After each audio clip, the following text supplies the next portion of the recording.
एक प्यारी सी कविता है और ये खासकर उन बच्चों के लिए है जो कॉम्पिटिटिव एग्जाम की दुनिया में आ गए हैं। अब कैसे आए मैटर नहीं करता, किसने मोटिवेट किया, तैयारी कर लो, मैटर नहीं करता।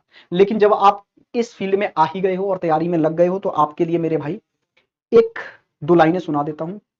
और खासकर ये एक बच्ची है, उसका बर्थडे है आंचल, उसने बोला है कोई मोटिवेशनल लाइन ही सुना दो सर। चलो तो फिर जब सुनो, जब नाव जल में छोड़ दी, जब नाव जल में छोड़ दी, तूफानों में मोड़ दी, दे दी चुनौती सिंध को, फिर धार क्या मझधार क्या, फिर धार क्या मझधार क्या। यानी अब आप इस फील्ड में आ ही गए हो, कंपटीशन में कूद ही गए हो, लोगों को चुनौती दे ही दी है, ठीक है। तो मेरे भाई फिर अब धार क्या मझधार क्या, दोबारा सुनो। जब नाव जल में छोड़ दी, तूफानों में मोड़ दी, दे दी चुनौती सिंधु को, फिर धार क्या मझधार क्या।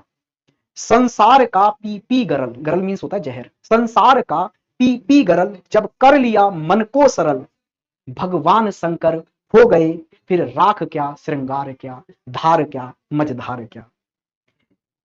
कहा मृत्यु को वरदान ही, कहा मृत्यु को वरदान ही, मर ना लिया जब ठान ही, जब कूद गए मैदान में, फिर जीत क्या और हार क्या, फिर धार क्या मझधार क्या। जब दे दी चुनौती सिंधु को, तो धार क्या मझधार क्या। चलो फिर इसी के साथ आप इस क्वेश्चन पर आओ। तो अब आप ऐसे फील्ड में आ गए हो, कूद गए हो, तो अब जान झोंक देनी है, ठीक है। अब धार या मझधार उससे कुछ लेना देना नहीं होना चाहिए, पूरी जान लगा दो। आ जाओ।